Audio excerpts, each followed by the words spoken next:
Hai, balik lagi bareng aku, Naswa Zafia Salsabila, yang bakal nemenin kamu di sesi ngobrol buku seru. Di episode kali ini, aku akan membahas sebuah novel remaja yang penuh warna dan makna, berjudul My I Have a Perfect Yellow Like You, karya Odi. Novel ini diterbitkan oleh penerbit Akad pada tahun 2024, dengan jumlah halaman sebanyak 320 halaman.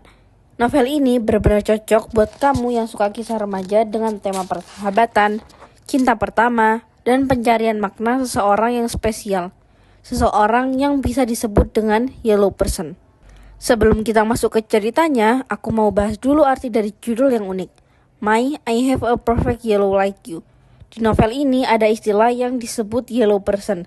Nah, yellow person berarti seseorang yang jadi tempat bercerita, tempat berbagi, dan seseorang yang bisa dipercayai dalam segala hal. Kalau dipikir-pikir, setiap orang pasti punya yellow personnya sendiri. Entah itu sahabat, keluarga, atau seseorang yang spesial di hati. Dan dari sinilah kisah dua tokoh utama kami dimulai.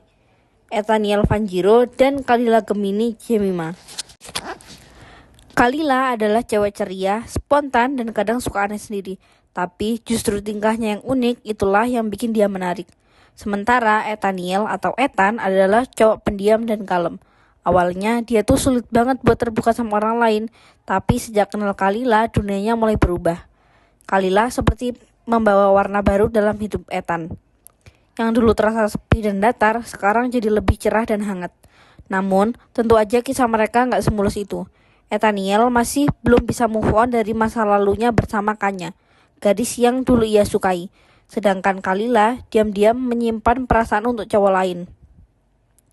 Adrian Kazuri Farkalen, teman masa kecil yang ia kagumi sejak lama. Dari sinilah cerita mulai berputar. Ada perasaan yang terpendam, kebingungan, dan pertanyaan besar. Siapa sih sebenarnya yellow person yang mereka cari?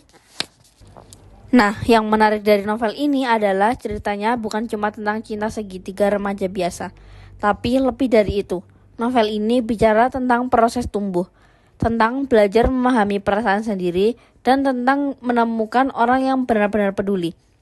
Lewat karakter Kalila dan Ethaniel, kita diajak menyadari bahwa kadang orang yang kita anggap biasa aja ternyata bisa jadi sosok paling berarti dalam hidup kita. Penulis juga menyisipkan pesan penting tentang kejujuran terhadap perasaan. Seringkali kita takut buat jujur karena khawatir bakal kehilangan seseorang. Padahal dengan kejujuran justru kita bisa tahu siapa yang benar-benar tulus. Gaya bahasa Odi juga ringan banget dan mengalir. Dialognya terasa alami, khas remaja, dan bikin pembaca betah. Ditambah lagi ilustrasi di sampulnya yang warna-warni, menggambarkan suasana ceria dan hangat dari cerita ini. Menurut aku, kekuatan utama novel ini ada di karakter-karakternya yang realistis. Mereka gak sempurna, tapi justru karena itu mereka terasa dekat dengan kita. Ethaniel yang tertutup, Kalila yang ceria, dua kepribadian berbeda yang saling melengkapi. Mereka menunjukkan bahwa setiap orang butuh warna kuning dalam hidupnya. Seseorang yang bisa membuat hari-hari terasa lebih berarti. Kelebihan novel ini adalah ceritanya yang ringan dan tetap emosional. Pesan moralnya hangat dan gampang dicerna. Kalau ada kekurangannya, mungkin di bagian konflik cinta yang agak lambat. Tapi justru disitulah daya tariknya, sederhana tapi menyentuh hati. Jadi, buat kamu yang lagi nyari bacaan ringan tapi bermakna, My I Have a Perfect Yellow Like You cocok banget buat menemani waktu santai kamu. Novel ini ngajarin bahwa setiap orang pantas punya yellow personnya sendiri. Seseorang yang membuat hidup lebih berwarna dan penuh cahaya. Nah, itu dia pembahasan kita hari ini tentang novel My I Have a Perfect Yellow Like You karya Odi. Semoga dari cerita ini kamu bisa belajar bahwa setiap hubungan, baik pertemanan mau cinta, selalu butuh kejujuran, ketulusan, dan sedikit warna kuning. Terima kasih sudah mendengarkan siniar kali ini. Jangan lupa untuk terus dukung karya penulis muda Indonesia dengan membaca dan menyebarkan kisah-kisah mereka. Sampai jumpa di episode berikutnya, dan ingat, setiap warna punya cerita termasuk warna kuningmu sendiri.